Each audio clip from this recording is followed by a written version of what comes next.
Choose the investigation. Hello, everyone, and welcome to what is not just the name of an excellent Kavinsky song. It's also a game, Night Call, an investigation game based on real-life events. So let us go with the first investigation, I assume. The judge. The victims all have something in common and the motive seemed clear, but which suspect could have done it? Balanced case, perfect for a first run. Sounds like our kind of thing. Choose difficulty mode. Story. Money will be easy to get by, the investigation will be easier for every action will take this time. For chiller experience, balance.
I think, judging by that, is published by the same lads who do Backbone, Raw Fury.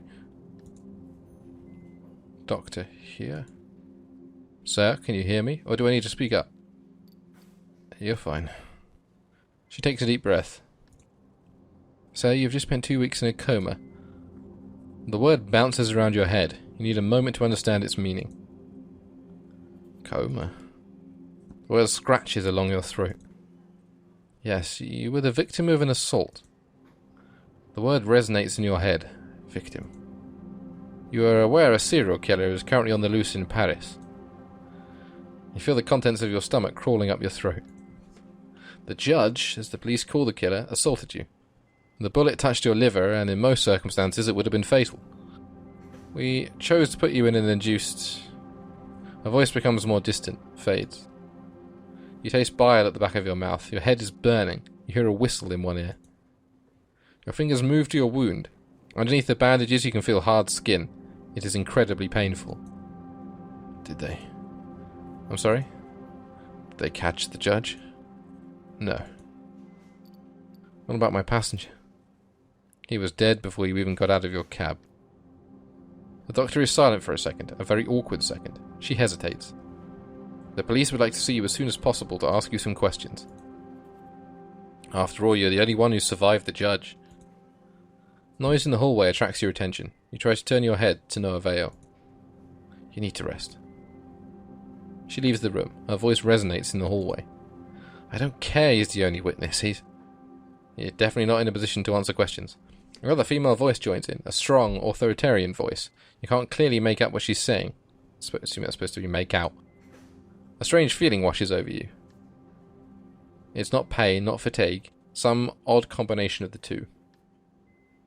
Before being in this hospital room, you would never realize that anger was made up of a combination of pain and exhaustion. Anger.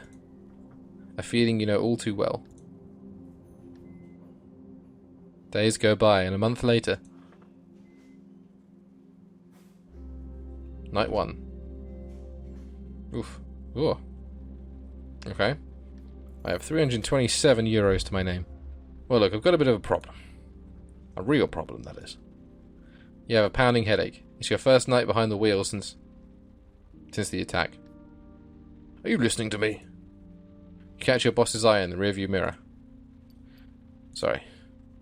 I just want things to get back to normal, to clear my head, stop thinking about it all. He's watching you closely, trying to make out what's going on in your head. You know I'm worried about you, don't you? I know.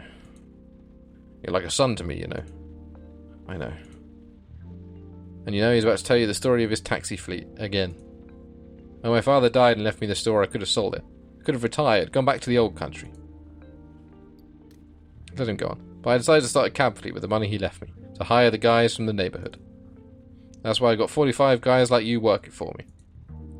His hands flutter in the air, though none of them are any match for you. He smiles. His voice suddenly takes on a serious note. Do you want me to go over everything again? He points to the equipment on the dashboard, the meter, the GPS. You haven't been in a taxi for weeks. Maybe you do need a little refresher. Yeah, good idea. Right then. Well, first the map. You spot potential customers and try to guess where they'll be going. Then you decide. When a customer orders a taxi, if there's no one else around, you have to go pick them up. He shrugs. That's the way it goes. It's business. No problem. The other fares, you look at the map and decide whether or not you want to take them. And then, you drive. He flashes a quick mechanical smile. You know it well. When he talks about work, he talks about work. That's all.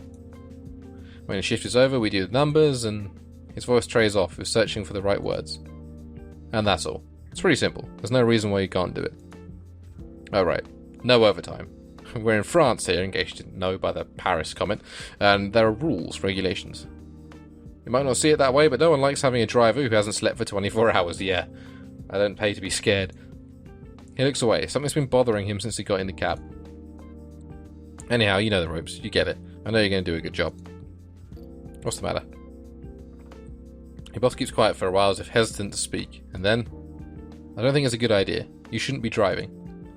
That murderer is still out there, and we think he's going to come back for you. We? Your colleagues. I do too. Anyway, I'll let you get back to work.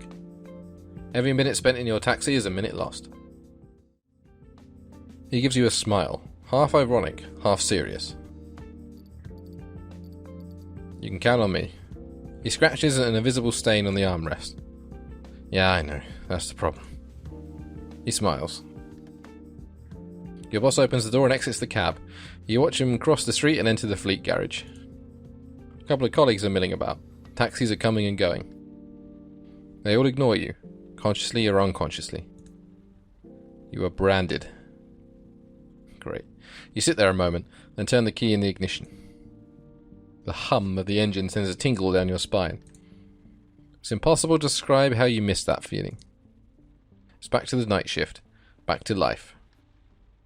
Despite the attack, despite it all. Okay, just... alright. Oh, that one's glowing. Should we pick her up?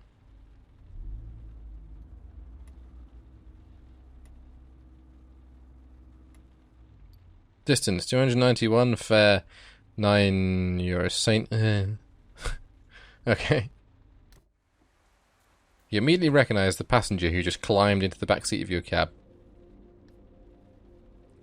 His face, has been plastered all over the news for the last few weeks. He's a lawyer. A lawyer who is representing a terrorist. He gives you an address and you start driving. He holds your gaze in the rearview mirror like he's trying to read your mind. You drive across a virtually empty Paris. Behind you, the lawyer nervously consults his notes. Everything alright? He answers without looking up. Yes. You get the message and leave him alone. You continue driving without saying a word. Your passenger mutters, "Oh, why did he say that to the cops? He's not taking this seriously. Doesn't get it. Idiot. There again, he says it again. Is he contradicting himself, or just..." You glance in your mirror. The lawyer looks like a smaller version of himself. You sure everything's alright? He closes his eyes and remains silent for a while. You see him start to break. I can't take it anymore.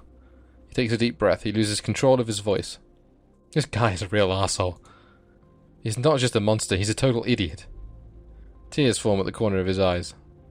I've never seen such a moronic defendant. You know what it's like to defend a moron? You know what it's like to get only 3 hours of sleep a night so you can defend a fucking moron? Do you have any idea? He yells so loudly the windows shake. I don't know what that symbol is, I'm sorry. When he answers, his voice is icy cold. No need to apologize. There's nothing to be sorry about. He pauses barely, just the time to take a deep breath. Jesus heaven Christ already! He kicks the seat in front of him. Jesus! He calms himself down. He steadies his breath. I'm the one who agreed to it. I actually fought to represent him. It's my own damn fault I'm being dragged through the mud.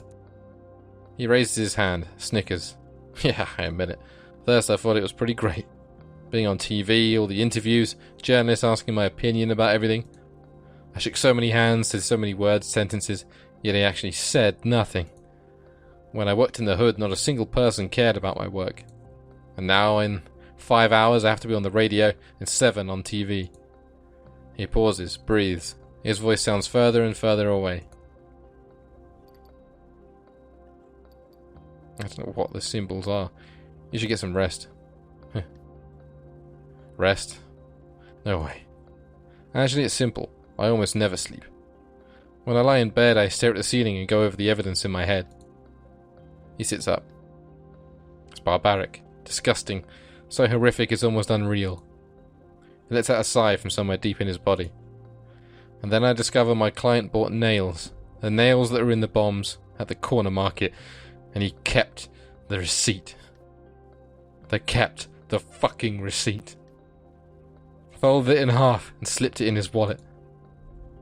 That's what I see when I close my eyes. Disemboweled bodies and a receipt for €2 worth of nails. Why? He raises his voice quite high. Why, for God's sake? He thought he could expense it when he got to heaven? He pauses. So stupid and so dangerous. He disgusts me. He revolts me. Why defend him then? Because everyone has the right to an attorney. Everyone. Without exception. Otherwise justice is no longer just. His fit of rage subsides. His fingers are shaking. When I signed on, I thought I'd be representing someone crazy. And I find out he's just a moron who's played too many video games. The guy has never even read the holy book they use to justify their so-called acts of martyrdom. He read a few passages online. Passages online. Do you have any idea what a complete moron he is? He chuckles. I'm sorry. I'm truly sorry. I shouldn't have said all that. He takes a deep breath. I don't have anyone else to talk with about it. All the other lawyers avoid me like the plague. My mother can't understand why I'm doing this. She's so ashamed she went back to Algeria. He is shaking. I get the shame. What I don't get is when people just lump things together. I am not a terrorist. I am not a murderer. No one else would do it. He's a terrorist. You made the right choice. The right choice? He laughed at echoes in the back of his throat. I barely had the choice. I couldn't let injustice triumph. Still a choice, mate. Everyone has the right to counsel, to stand trial, to have a fair trial. Even terrorists. Even morons. His anger is back, but this time around he's got it under control. We could hang him right here, right now, and no one, I'm telling you, would shed a tear. He stays quiet for a moment, catches your gaze. That's why I keep doing this. He slows his breathing. For equality. Our country was founded on it. These rights have been abused far too often for me to look the other way. His anger seems to be lifting. The taxi has almost reached its destination. In the back seat, the lorry is much calmer. His voice is soft. I needed to be reminded of this. This will serve as a lesson. He looks at you in the mirror and bores into you with his gaze. It's odd, isn't it? That I ran into you tonight, I mean, as if... Nah, forget it. You pull over. He pays his fare. Wait, don't take this the wrong way, but... He hands you another bill. Here, this is for you, for listening, for hearing what I had to say. Thanks, man. It's rude to refuse. You slide the bill into your pocket. He looks relieved, gathers his belongings strewn across the back seat. As he's getting out of your cab, you realise he's left an envelope behind. For one tiny second you hesitate. It could be something important. You forgot something. He freezes, notices the envelope and grabs it hastily. You can tell he's uncomfortable. He doesn't say another word. He gets out of a taxi, walks a few steps away, and turns around to wave at you before entering a bistro. You drive off. Was it supposed to be a letter for me? Dunno. I'm too dense for stuff like that. Someone could, like, leave me a secret tip, and I'm like, Sir, you've... who do we like the look of? I kinda like this guy. I think it's the hair. He has fabulous hair.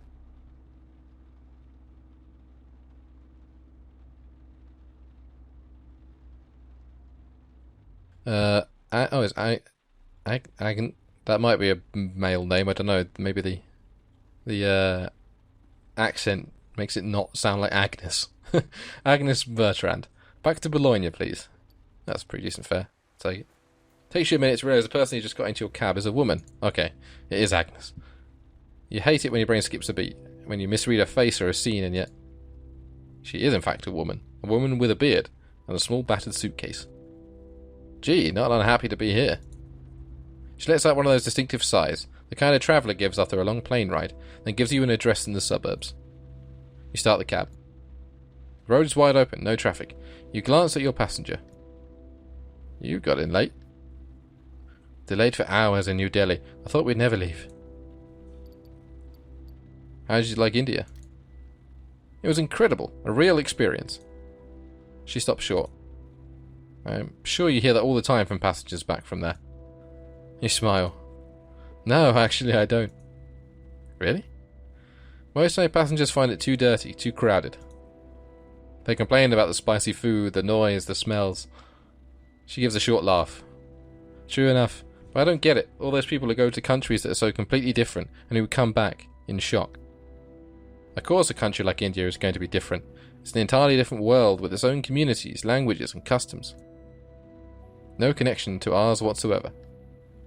You smile. But there's a chance for me to let my beard grow in.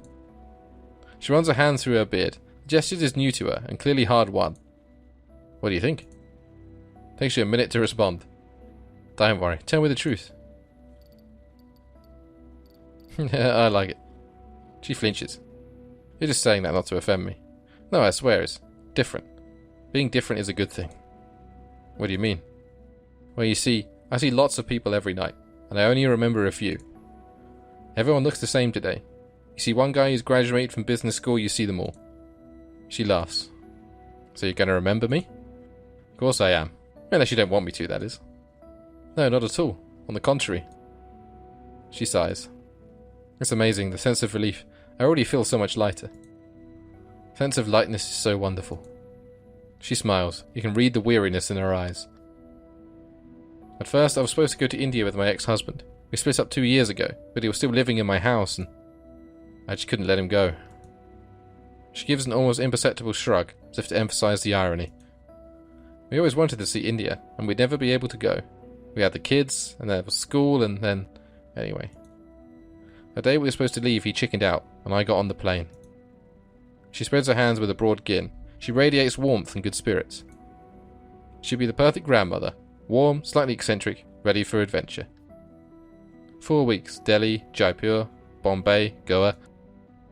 Incredible. Lots of touristy spots. Beaches packed with young people. You're always wondering to yourself, what are they doing here? Do the parents know about this? I left without my overnight kit. It was in my ex-husband's suitcase. It's been growing in for 20 years. For 20 years I've had to shave, to wax and apply makeup. For 20 years I've been avoiding long trips, surprises, unforeseen events. A passenger's voice is bursting with energy. You can't help but smile.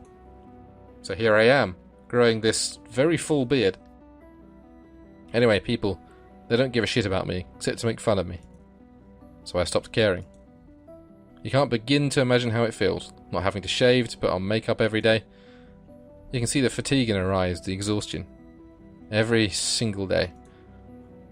My children don't know about my beard. They never have. Never saw it before. Never realised.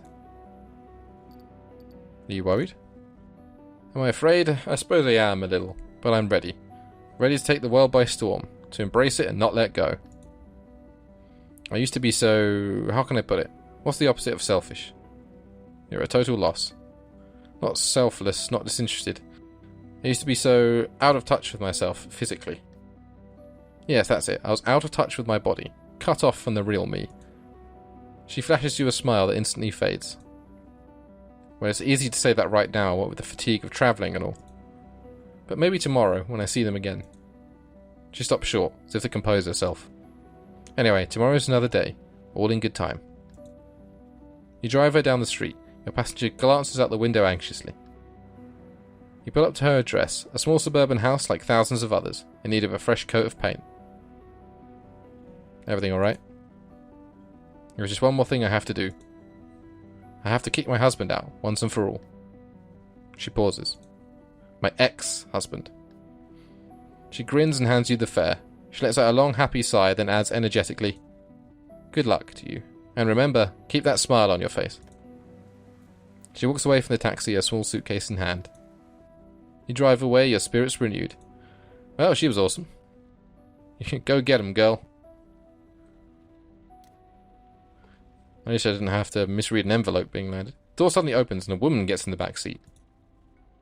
Having a good night? Yeesh. For a second you freeze.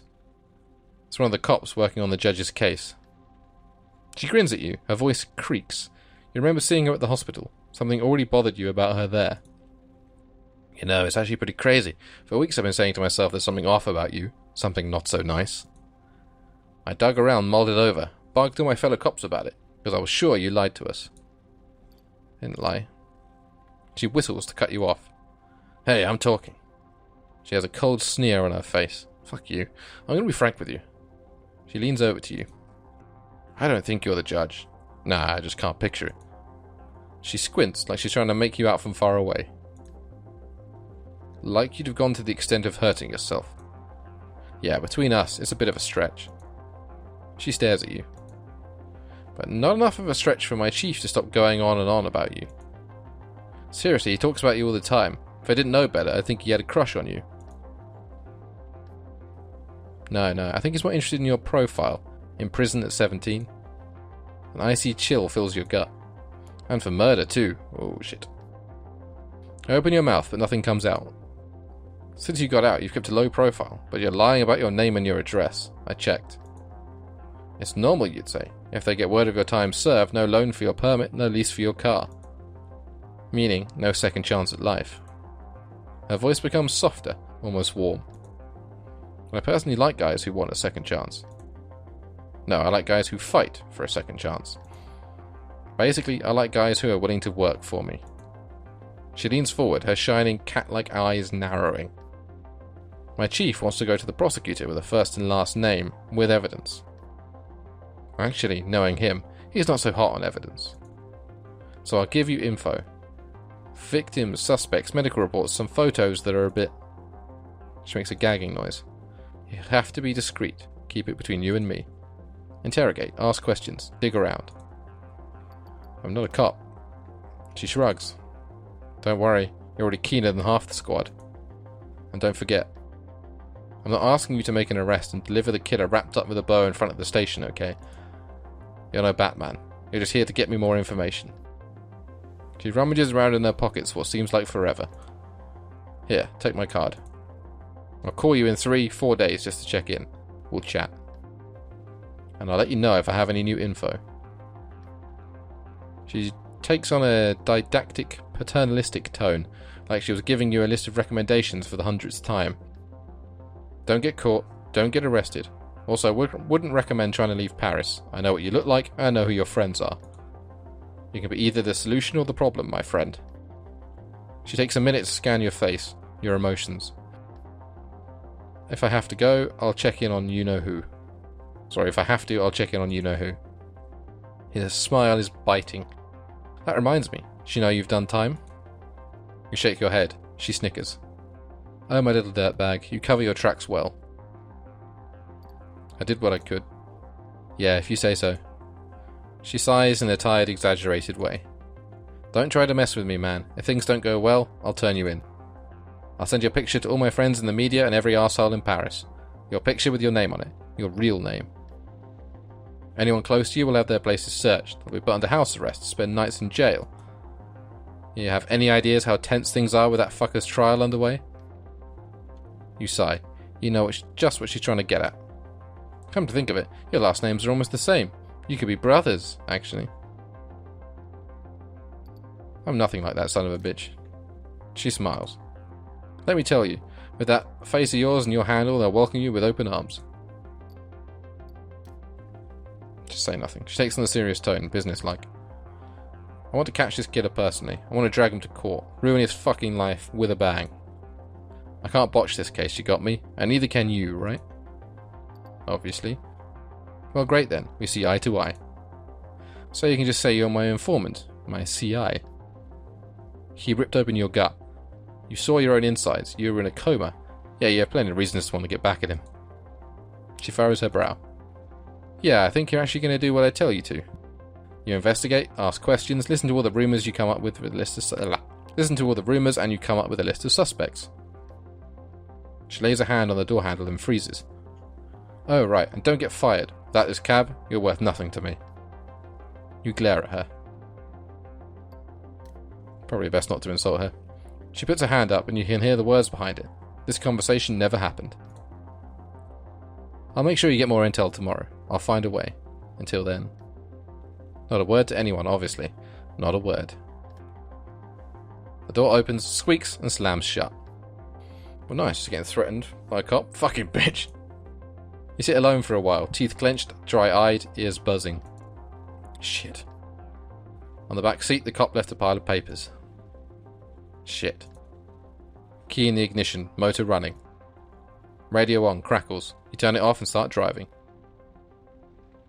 Talking to passengers might unlock new documents and clues for your investigation. You will find them back at your studio after your shift. Okay, so that envelope probably was something important. But I didn't know that then. I thought the bloke had just left like the important shit for the case in the bag or something. 6 clues discovered, available in your room.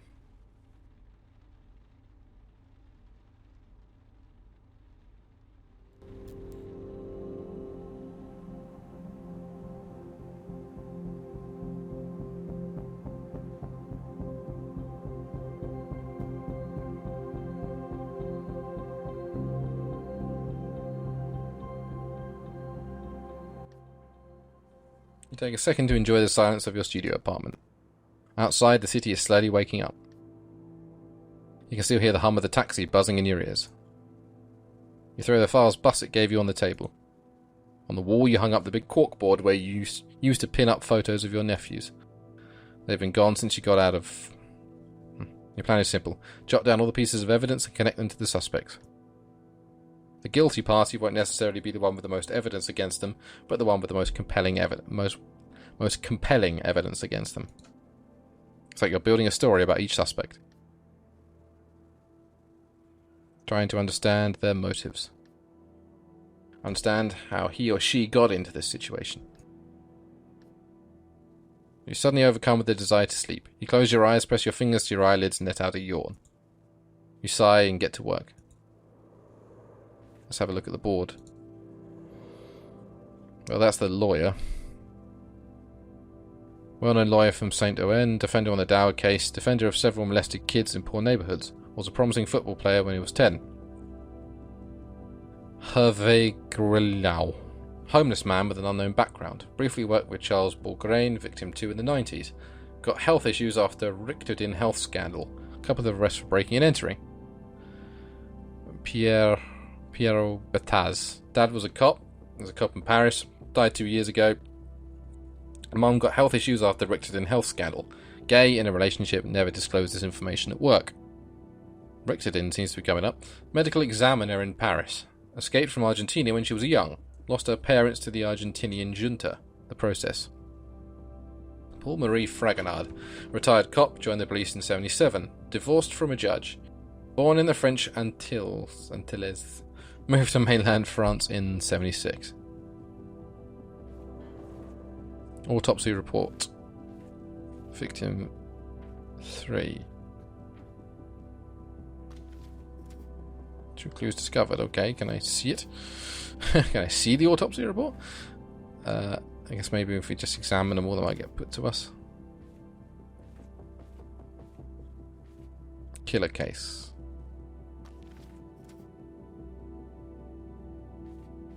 Picture of crime scene 1. Picture of crime scene 2. Picture of crime scene 3. Okay, here we go. Killer left message in chalk on first 3 crime scenes. The weapon was a rare gun used in the 70s. What's behind it? Is there something behind it? Okay. Death was execution. Victim killed with 1 bullet in the neck. Killer knew the victims or researched them. Message on the crime scene 3. Time is up. You deserve this. Justice. Killer's height. More than 1 meter 80. Okay. Well, there isn't much to go with anyone, really. Everyone is fitting the height. Rare gun used in the 70s. Yeah, that makes sense. But anyone could have got that. Killed with 1 bullet in the neck. The killer knew the victims. We need to know more about the victims before we do that. Oh, bloody hell, we've gone way over time. Well, this is actually kind of interesting. But I'll leave it here for the moment. If you want to see more Night Call, obviously let me know. And I will pick it up. So thank you so much for watching. If you like my content, please do check out my other videos. And if you do, I shall see you there. Goodbye.